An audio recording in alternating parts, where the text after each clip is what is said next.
Sir Jammu కాశ్మీర్లో టూరిస్టుల మీద ఇప్పటికి మనకు వచ్చిన అప్డేట్ చూస్తే 27 మంది వరకు కూడా చనిపోయారని, ఇంకా పెరిగే అవకాశం ఉంటుందని మాట్లాడే పరిస్థితి. పెహల్గాంలో జరిగిన ఈ దుర్ఘటన ఏ రకంగా చూడాలి?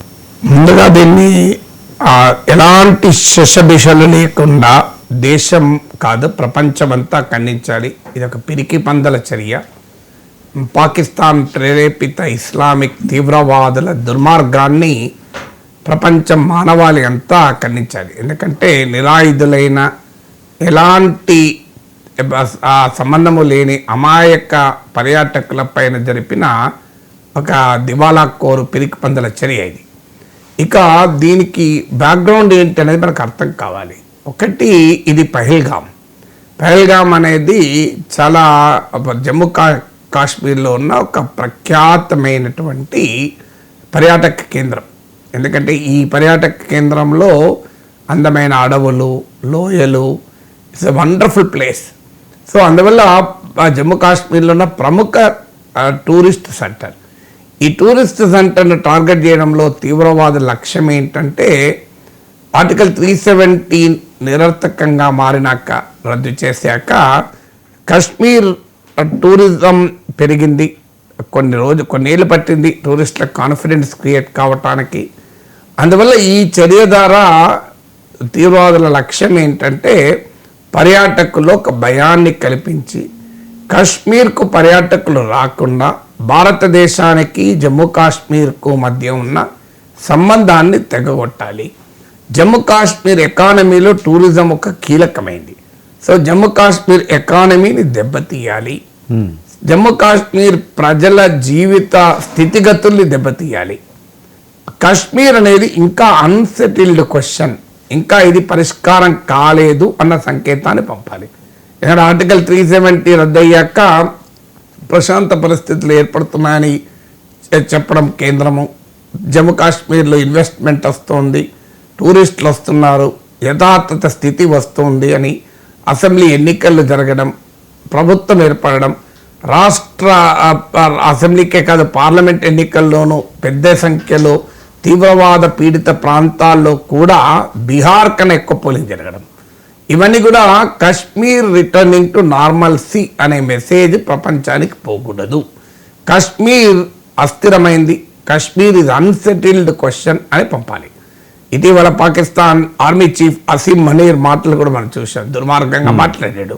కాశ్మీర్ ప్రజల పక్షాన మేము ఉంటాము, రకరకాలుగా మాట్లాడాడు. సో అంటే ఇది మొదటిగా తీవ్రవాద లక్ష్యం. టూరిస్టుల పైన దాడి చేయడం ద్వారా భారతదేశానికి జమ్మూ కాశ్మీర్కు అనుబంధాన్ని తగ్గొట్టి ఆ రాష్ట్ర ఎకానమీ దెబ్బతీయడం. రెండవది, జమ్మూ కాశ్మీర్కు రాష్ట్ర హోదా ఇస్తామని కేంద్రం ఎన్నికల సమయంలో హామీ ఇచ్చింది. రాష్ట్ర ప్రభుత్వం కూడా కేంద్ర సహకారాన్ని కోరుతోంది. ఎనీ మూమెంట్ రాష్ట్ర హోదా మళ్ళీ వచ్చే అవకాశం కూడా కనబడుతోంది. ఆ ప్రక్రియను కూడా దెబ్బతీసి కాశ్మీర్ను అస్థిరపరచాలి జమ్మూ కాశ్మీర్ అనేది రెండవ లక్ష్యం. మూడవ లక్ష్యం ఏంటంటే America vice president JD Vance పర్యటన భారతదేశంలో పర్యటిస్తున్నారు. మీరు చరిత్ర అంతా చూడండి. 2019లో సౌదీ అరేబియా క్రౌన్ ప్రిన్స్ అయిన యువరాజ్ అయిన మొహమ్మద్ బిన్ సల్మాన్ భారతదేశానికి వచ్చే సమయానికి ముందు పుల్వామా అటాక్ జరిగింది. మీకు అంతకుముందు బిల్ క్లింటన్ ఇండియాకు వచ్చే సమయంలో కూడా వచ్చినప్పుడే అనుకుంటాను. సో చాలా పెద్ద ఇన్సిడెంట్ జరిగింది. ఎందుకంటే పెద్ద సంఖ్యలో అమాయకులు మరణించారు. ఇప్పుడు America vice president JD Vance ఇండియాలో పర్యటించడం, భారత ప్రధానమంత్రి సౌదీ అరేబియాలో ఒక ఇస్లామిక్ స్పిరిచువల్ హెడ్గా ఉన్న సౌదీ అరేబియాలో పర్యటించడం, ఈ పరిణామాల్ని డైజెస్ట్ చేసుకోలేని తీవ్రవాదులు, వాళ్ళ వెనకాలన్న పాకిస్తాన్ కాశ్మీర్ను ఒక ఇంటర్నేషనల్ ఇష్యూగా ప్రొజెక్ట్ చేయాలన్న ఒక దుర్బుద్ధి ఇందులో మనకు కనబడుతుంది. ఎందుకంటే యునైటెడ్ నేషన్స్లో ప్రతి సందర్భంలోనూ పాకిస్తాన్ కాశ్మీర్ లేవనెత్తుతుంది. పాకిస్తానే కాదు, తుర్కీలో ఎర్డగాన్ లాంటి వాళ్ళు దీన్ని రైజ్ చేస్తూనే ఉంటారు. సో ఇంటర్నేషనలైజింగ్ ద కాశ్మీర్ ఇష్యూ అనేది మరో ముఖ్యమైన లక్ష్యం. ఇది మూడవది. నాలుగవది ఏంటంటే అమర్నాథ్ యాత్ర. జూలై 7 నుంచి అమర్నాథ్ యాత్ర మొదలవుతుంది. దేశవ్యాప్తంగా అమర్నాథ్ యాత్రకు రిజిస్ట్రేషన్ మొదలైంది. 38 days యాత్ర ఇది. నాకు గుర్తున్నంత వరకు 2 రూట్లు ఉంటాయి. ఒకటి పైల్గాం నుంచి రూట్ ఉంటుంది, అది 48 కిలోమీటర్ రూట్, 48 కిలోమీటర్ రూట్. తర్వాత ఇంకో రూట్ ఉంటుంది 14 కిలోమీటర్స్ రూట్, అదేమో చాలా స్టీప్గా ఉంటుంది. ఇప్పుడు ఈ ఇన్సిడెంట్ జరిగిన ప్లేస్ కూడా నడచన్నా పోవాలి, గుర్రం మీదన్నా పోవాలి, డోలీలన్నా పోవాలి, ఇంకో మార్గమే లేదు దీనికి.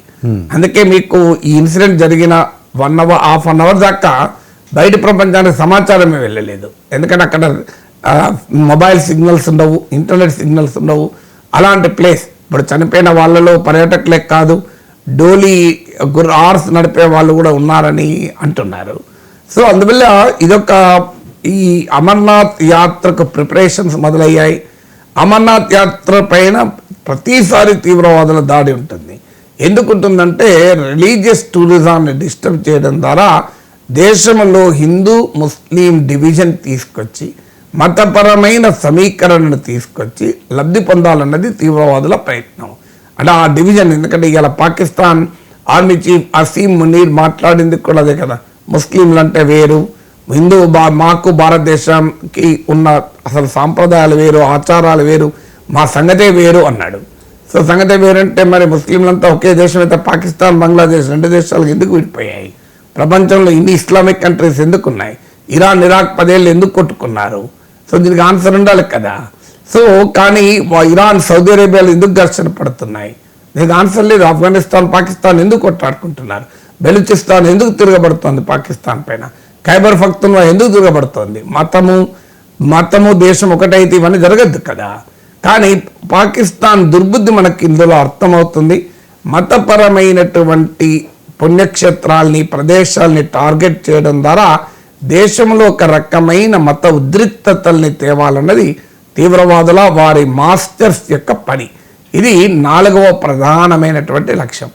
అందువల్ల ఇందులో చాలా కీలకంగా టెర్రరిస్టుల స్ట్రాటజీ ఉంది. ఈ స్ట్రాటజీలో భాగంగా ఈ తీవ్రవాద చర్య.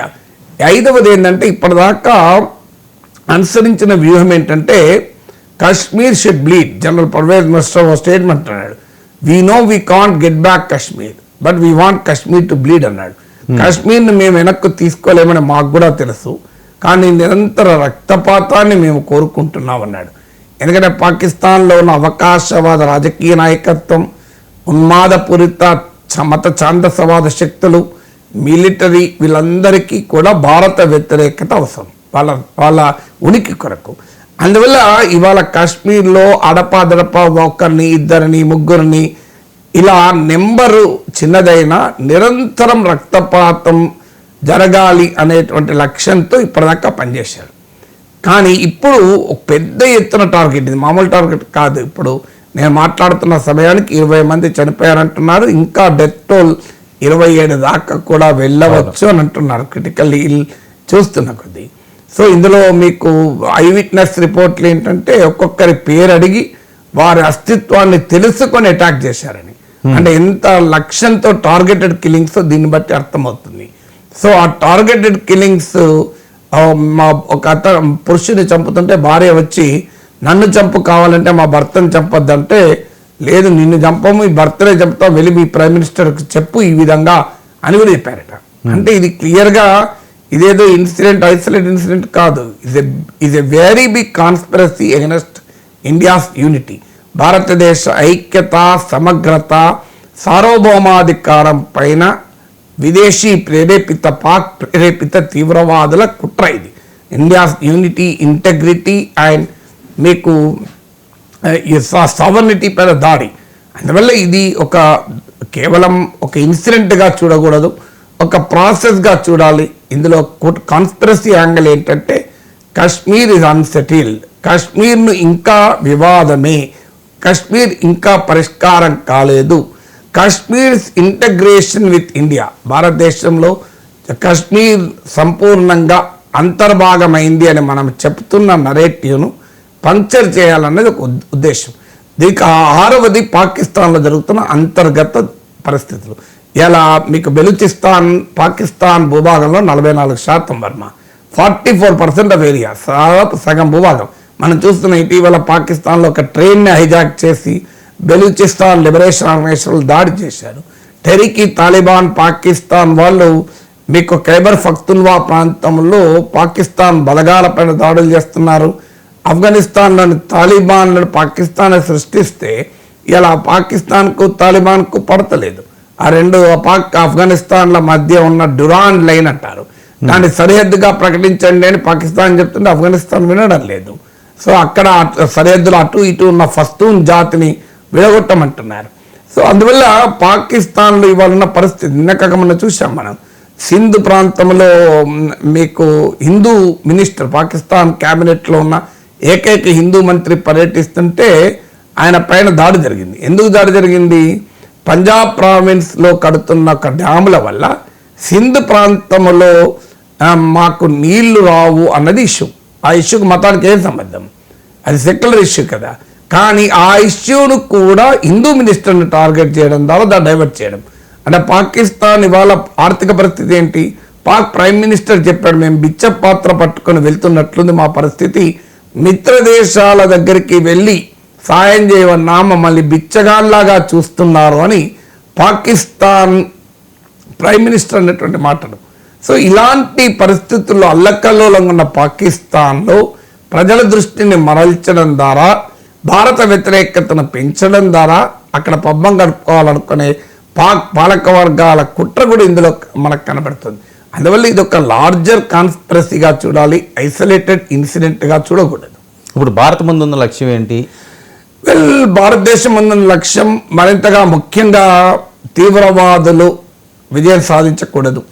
తీవ్రవాదులు విజయం సాధించకూడదంటే ప్రభుత్వము ప్రజలు చేయాల్సిన పని ఏంటి? ఒకటి, ప్రభుత్వం అమర్నాథ్ యాత్ర సాఫీగా జరిగేలా సంపూర్ణమైన భద్రతా ఏర్పాట్లు చేయాలి, చేస్తుంది కూడా. ఆల్రెడీ ప్రధానమంత్రి సౌదీ అరేబియా నుంచి హోంమంత్రిని ఆదేశించాడు. హోంమంత్రి చాలా హై లెవెల్ రివ్యూ మీటింగ్ ఢిల్లీలో జరిపారు. దీనికి intelligence bureau chief, home secretary చాలామంది వచ్చారు. బిఎస్ఎఫ్ ఎయిర్క్రాఫ్ట్లో ఇప్పుడు నేను మాట్లాడుతున్న సమయంలో శ్రీనగర్లో దిగారు. సో అక్కడ ముఖ్యమంత్రి ఇతర అధికారులతో చర్చలు జరుపుతున్నారు. సో చాలా ఇమీడియట్గా కేంద్ర రాష్ట్ర ప్రభుత్వాలు సెక్యూరిటీని బీఫప్ చేసి అమర్నాథ్ యాత్రకు ఆటంకం జరగకుండా భక్తులకు ఒక కాన్ఫిడెన్స్ క్రియేట్ చేయడం. ఆల్రెడీ పైల్గాం మొత్తం వెకేట్ చేయించారు. నిన్నటి దాకా పైల్గాంలో రూమ్ దొరకడం కష్టంగా ఉండే అంతమంది పర్యాటకులు. సో ఇవాళ పరిస్థితి ఏంటి? పైల్గాం మొత్తాన్ని ఒకవైపు పర్యాటకులే ఖాళీ చేశారు, మరోవైపు సెక్యూరిటీ ఫోర్స్ కూడా ఖాళీ చేశారు. ఎందుకంటే ఈ ముగ్గురు తీవ్రవాదులు ఈ దుర్మార్గానికి పాల్పడి ఆ ముగ్గురు అక్కడే ఉన్నారు. ఆ దరిద్రులు మళ్ళీ ఎవరిపైనైనా మళ్ళీ దాడి చేయవచ్చు కనుక ముందు ఆ ముగ్గురిని అంతం చేయడం లక్ష్యం కనుక, ఆ ముగ్గురిని అంతం చేసే లక్ష్యంలో సెక్యూరిటీ ఫోర్స్ పనిచేస్తున్నాయి కనుక మళ్ళీ ఒక ఇన్సిడెంట్ జరగకుండా టూరిస్టులందరినీ ఖాళీ చేశారు. సో ప్రభుత్వం ఈ సెక్యూరిటీని బీఫప్ చేయడము ద్వారా నార్మల్సీని క్రియేట్ చేయడం. తీవ్రవాదుల లక్ష్యం ఎప్పుడైనా ఉంటుంది ఏంటంటే పరిస్థితులు నార్మల్ కాకూడదు అని కోరుకుంటారు. పరిస్థితులు నార్మల్గా మార్చడమే తీవ్రవాదుల పైన మొదటి దాడి.